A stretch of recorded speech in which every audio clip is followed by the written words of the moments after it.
우리는 에베소서 말씀을 평화라는 주제를 가지고 함께 읽어보고 있습니다. 전체의 구성으로 보자면 1장에서 3장은 하나님의 이야기이고 4장에서 6장은 우리들의 이야기라고 할 수 있습니다. 말하자면 앞에는 하나님께서 어떻게 평화를 만드셨나 하는 이야기이고, 뒤에는 우리는 어떻게 평화를 만들 수 있을 것인가, 여기에 대한 이야기라고 할 수 있겠습니다. 4장부터는 그래서 이제 우리가 구체적으로 어떤 행동을 해야 할 것인가, 이런 이야기가 참 많이 소개됩니다.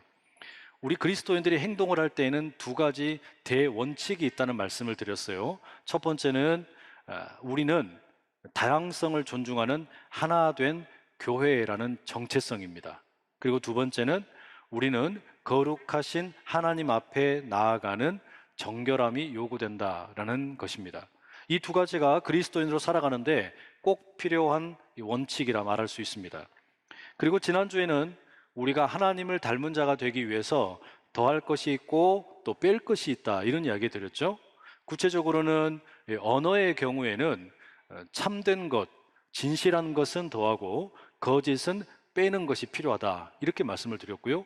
분노에 대해서는 분별하는 것은 더하고 즉흥적인 반응은 빼는 것이 필요하다, 이런 이야기 드렸어요. 그리고 우리의 일터에 있어서는 도둑질은 빼고 섬김과 나눔은 더하는 것이 좋다, 이런 사도 바울의 가르침을 우리가 함께 살펴보았습니다. 이제 우리는 5장의 내용으로 넘어가게 됩니다. 5장 1절의 말씀부터 살펴봐야 하는데, 그에 앞서서 4장 맨 마지막 절인 32절 말씀을 제가 읽어드리겠습니다. 서로 친절하게 하며 불쌍히 여기며 서로 용서하기를 하나님이 그리스도 안에서 너희를 용서하심과 같이 하라. 이 사도 바울이 에베소 교회 성도들에게 용서에 대해서 가르치는 내용이에요.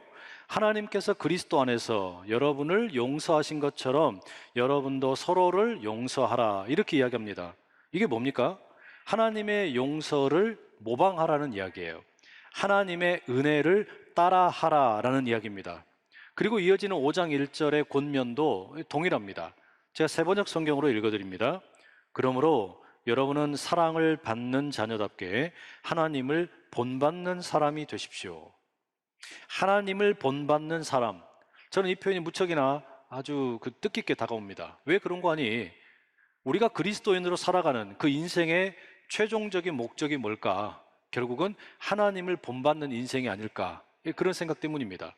하나님께서 나를 사랑해 주심에 따라 내 인생도 하나님처럼 사랑을 베풀고 용서를 베풀고 그렇게 사는 것이 요구된다라는 말입니다.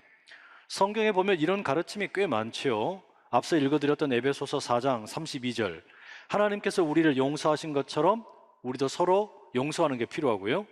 요한복음 13장에 보면 예수님께서 제자들의 발을 씻기셨던 것처럼 제자들도 서로 발을 씻겨주는 게 필요하단 말이에요. 또 요한복음 15장에 보면 예수님께서 제자들을 사랑하신 것처럼 제자들은 서로 사랑하는 게 요청되는 겁니다. 그래서 하나님께서 행하시는 것을 따라하는 것, 예수님께서 보여주신 모범을 그대로 모방하는 것, 그게 우리를 진정한 하나님의 자녀로 만들어 간다라는 이야기입니다. 어떻게든지 흉내를 내는 것, 모방해보는 게 필요하다는 이야기예요. 그러면서 사도 바울은 이와 같이 우리가 하나님을 닮는 거, 하나님을 모방하는 거, 하나님을 흉내내는 거, 이걸 강조하는 것과 동시에 잔소리는 하지 말라고 말합니다.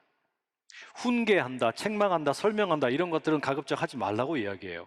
6절에 이런 말씀이 있습니다. 누구든지 헛된 말로 너희를 속이지 못하게 하라. 이게 무슨 이야기입니까? 잔소리나 훈계로는 그리스도인이 만들어지지 않는다는 이야기예요. 아무리 잔소리를 많이 해도 하나님의 사람이 될 수가 없다는 이야기입니다. 말로 설명한다고 되는 게 아니고 잘 가르친다고 되는 게 아니더라는 거예요. 중요한 것은 서툴더라도 직접 해보는 겁니다. 모방해보고 흉내내보고 그때에 비로소 하나님의 자녀가 될 수 있다는 이야기예요. 그러니까 말로만 떠들지 말고 실제로 해보라는 이야기죠. 정말 그런 것 같아요. 저는 설교자입니다. 설교에 대해서 무척이나 중요하게 생각을 합니다. 설교의 권위를 대단히 깊게 받아들입니다. 높게 받아들여요. 말씀을 잘 가르치는 거 중요합니다. 이해하기 쉽게 설명하는 것도 꼭 필요합니다. 그런데 목회를 하면서 뼈저리게 느끼는 게 뭐냐면 설교만으로 성도들의 인생이 바뀌는 게 아니더라고요. 설교를 통해서 성도들의 삶이 바뀌는 게 아니더라는 이야기예요. 때로는 성도들이 이 설교도 잔소리처럼 받아들이고 훈계처럼만 받아들일 때가 많습니다. 그래서 설교 말씀과 함께 뭐가 필요한 거냐면 이 소그룹이 필요해요. 설교 말씀을 통해서 하나님의 은혜를 들었다면, 하나님의 행하심을 들었다면 소그룹에서는 그걸 직접 흉내 내보는 거죠. 모방을 해보는 게 필요하다는 이야기입니다.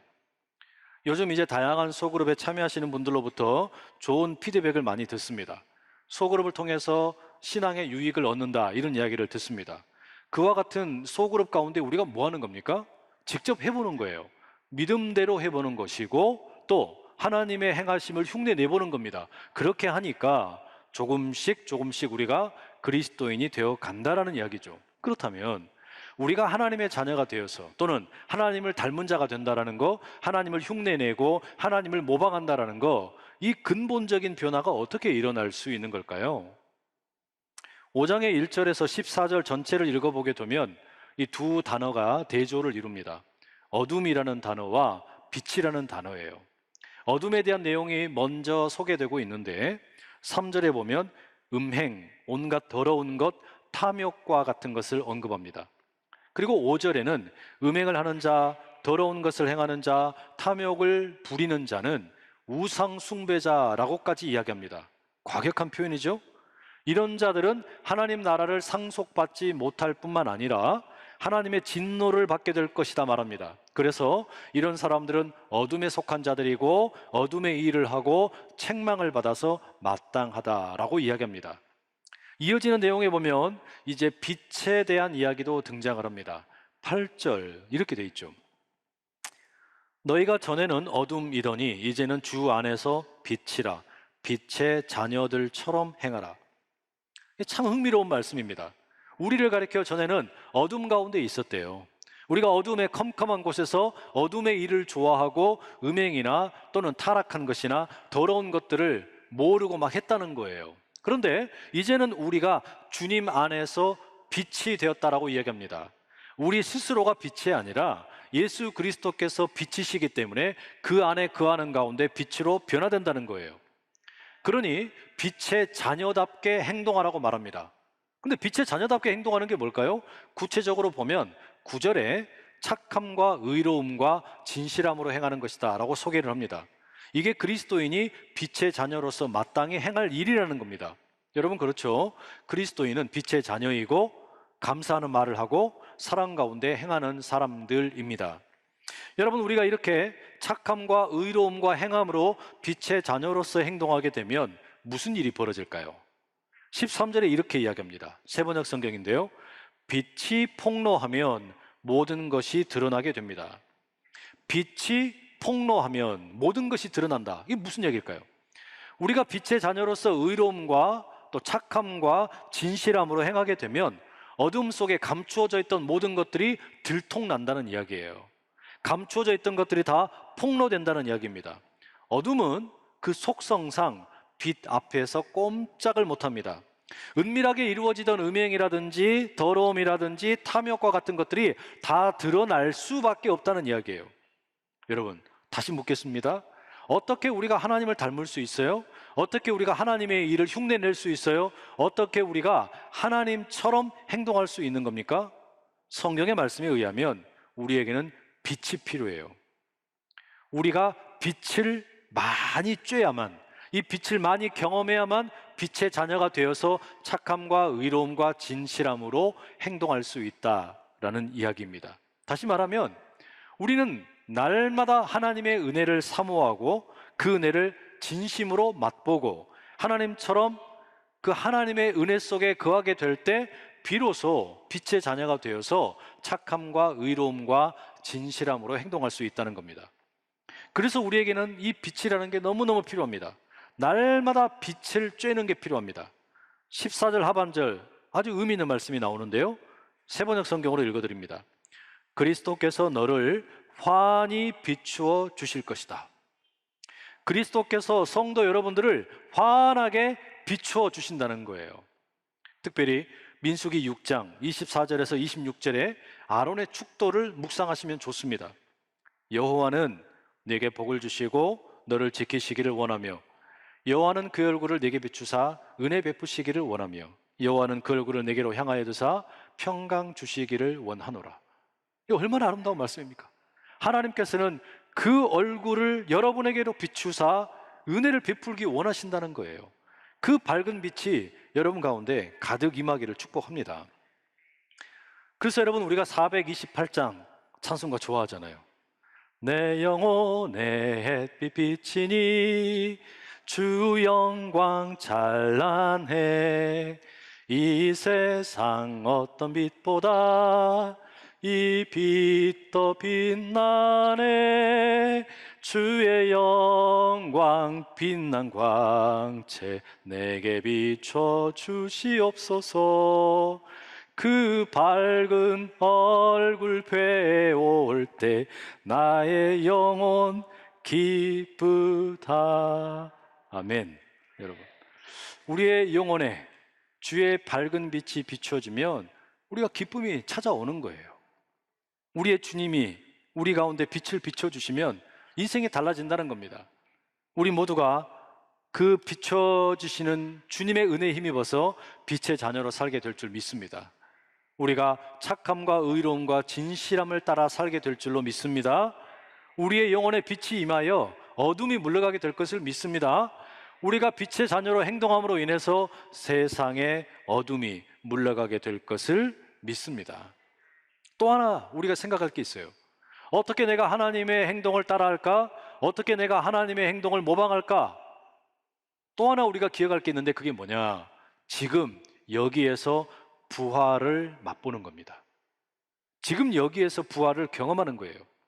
14절 말씀을 다시 한번 읽어드리겠습니다. 그러므로 이르시기를 잠자는 자여 깨어서 죽은 자들 가운데서 일어나라 그리스도께서 너에게 비추이시리라 하셨느니라. 여러분, 우리가 보통 부활을 생각하면 미래에 있게 될 부활을 생각을 하죠. 내가 이제 육신의 수명이 다해서 죽고 우리 예수님이 재림하실 때 주님처럼 나도 부활하게 될 거다. 우리 그걸 믿는 거 아닙니까? 그렇죠? 그런데 이 본문의 14절 말씀은 현재적인 부활 경험을 이야기해요. 그래서 잠자는 자여 깨어서 죽은 자들 가운데서 일어나라, 이 말씀은 먼 미래에 있게 될 이야기가 아니라 지금 우리에게 해야 하는 말씀입니다. 잠자는 자, 우리를 가리키는 이야기예요. 혹시 우리가 잠자는 자의 상태에 있다면 깨어나라는 건데 어디에서 잠자고 있는 거냐면 죽은 자들 가운데서 자고 있다는 겁니다. 여러분, 이 죽은 자들이 누구이겠어요? 어디 공동묘지에 누워 계시는 분들입니까? 아니에요. 여기서 말하는 죽은 자들이라는 것은 우리와 함께 살고 있는 사람들 가운데 죄와 사망에 의해서 꼼짝 못하는 사람들을 가리키는 겁니다. 다시 말하면 멀쩡하게 살아있어요. 멀쩡하게 눈을 뜨고 살아가는데 죽은 것과 다를 바 없이 사는 사람들입니다. 그런 사람들이 있죠. 살아있으나 죽을 것과 다를 바 없는 사람들, 그런 사람들 가운데 우리가 잠들어 있지 말고 그와 같이 영적으로 죽어있는 사람들로부터 벌떡 일어나서 잠을 깨라는 겁니다. 그게 뭐겠어요? 지금 현재 이 부활을 맛보며 살라는 이야기예요. 그게 빛의 자녀의 삶이라는 이야기입니다. 죄와 사망의 자리에 머물러 있으면서 살아있으나 죽은 것과 다를 바 없이 사는 사람들, 그런 사람들 속에 틈바구니에 껴있지 말고 거기에서 빠져나와서 빛과 이 생명의 성령의 자리 가운데 거하라는 거예요. 지금 그걸 이야기하는 겁니다. 이 부활을 맛보며 살라고 이야기하는 겁니다. 좀 더 구체적으로 말씀드릴게요. 어떻게 내가 지금 죽었다 살아난 게 아닌데 부활을 맛볼 수 있다는 걸까? 어떻게 여러분 우리가 현재적으로 부활을 맛보면서 살 수 있습니까? 예수님의 부활을 한번 잠시 생각을 좀 해보십시다. 예수님께서 죽음을 이기시고 부활하신 후에 요한복음 20장에 보면 제자들을 찾아가십니다. 제자들은 너무나 두려운 나머지 문을 다 닫았어요. 그리고 아무도 들어오지 못하게 하고 자기들끼리 모여서 이제 앞으로 앞날을 어떻게 할 건가 전전긍긍하고 있었습니다. 그런데 사방으로 닫힌 그 공간 가운데 예수님이 들어오셨어요. 물리적인 공간의 제약을 뚫고 들어오신 겁니다. 문이 닫혀 있는데 막 그냥 부숴버리고 들어오신 게 아니라 이 몸이 부활의 몸이 되셔서 이제는 이전의 육신과는 다른 새로운 부활의 몸이 되셔서 그냥 관통하신 거예요. 이 벽이 막지를 못하는 겁니다. 예수님이 그렇게 완전히 새로운 부활의 몸을 입게 되셨습니다. 다시 말하면 예수님의 부활하신 몸은 과거의 육체와 완전히 다르다는 걸 이야기해 주죠.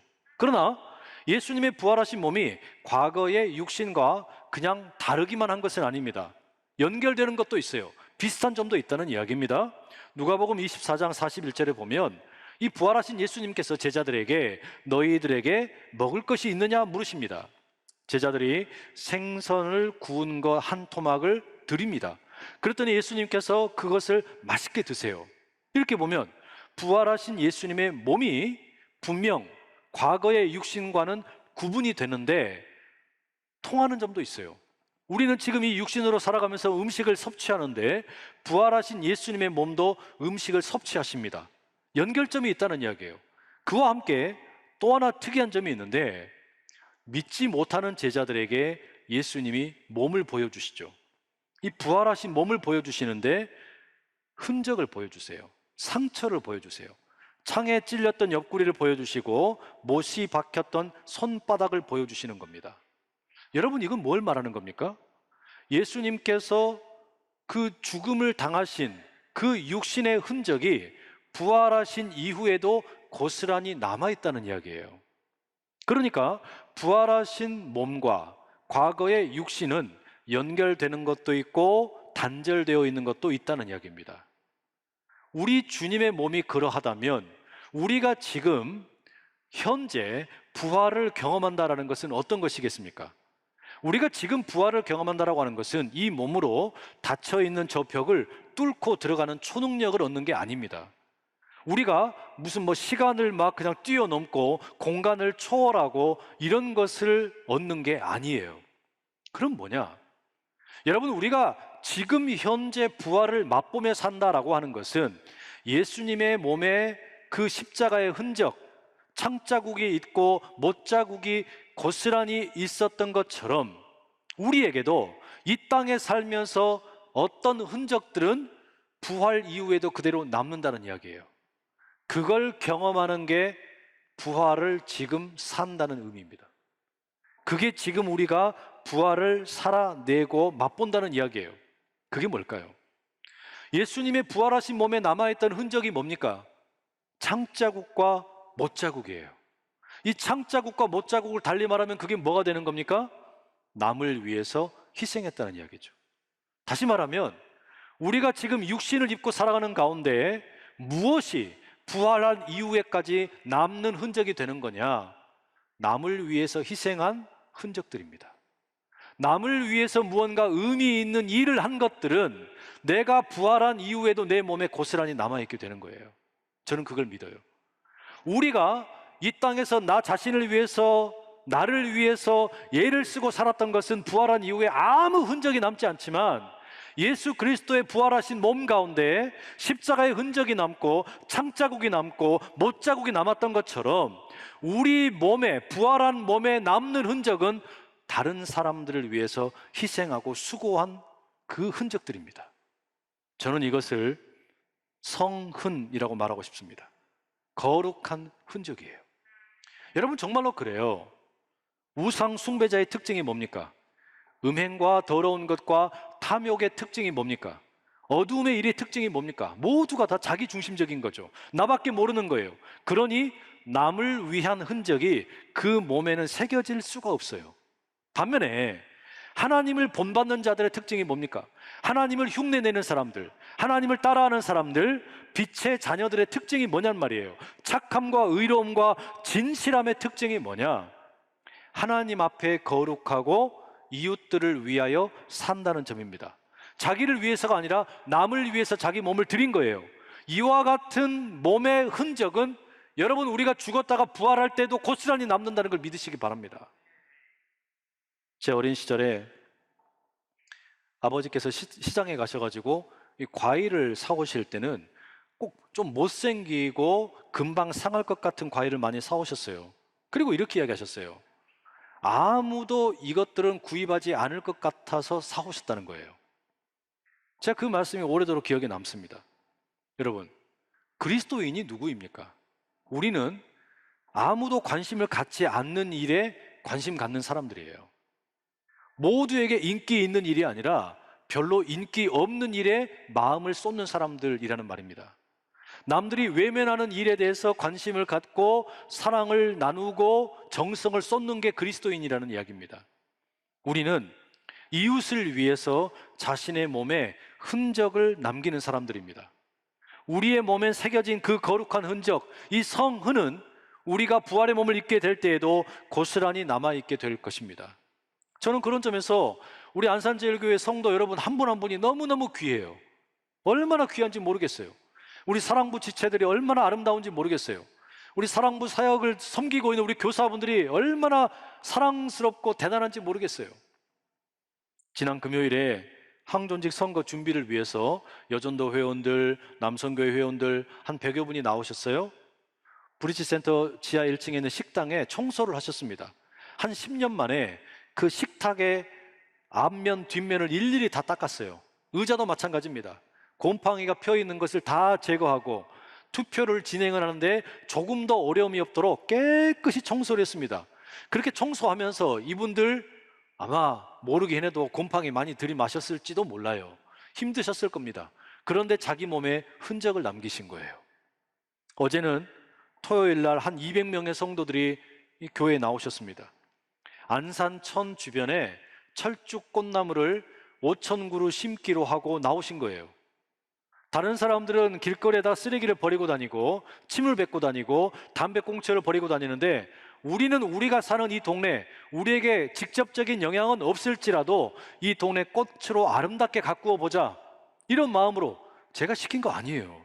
자발적으로 성도들이 나오셔가지고 이런 일 하겠다고 모인 겁니다. 함께 기도하고 교구별로 흩어져서 각각의 맡은 구역에 이 철쭉 꽃나무를 심습니다. 이 아주 비탈진 곳에다가 나무를 심는 일이다 보니까 쉽지가 않았어요. 땀도 많이 흘리고 이 삽질을 하면서 또 호미질을 하면서 이 손톱이 깨지기도 하고 다치는 분들도 나오셨어요.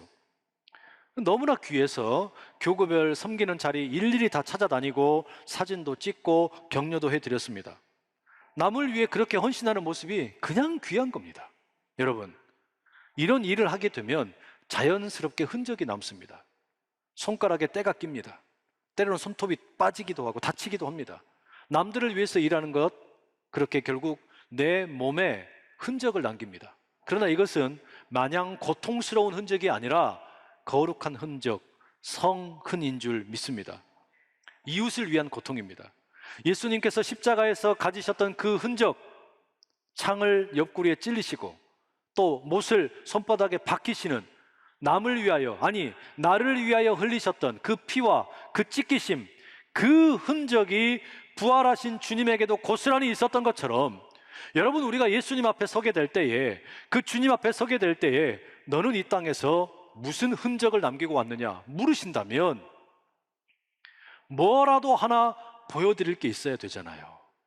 말로만 떠드는 거 말고, 입으로만 떠드는 거 말고, 가르치는 것만 말고 내 몸에 뭐라도 흔적이 있어야 되겠다.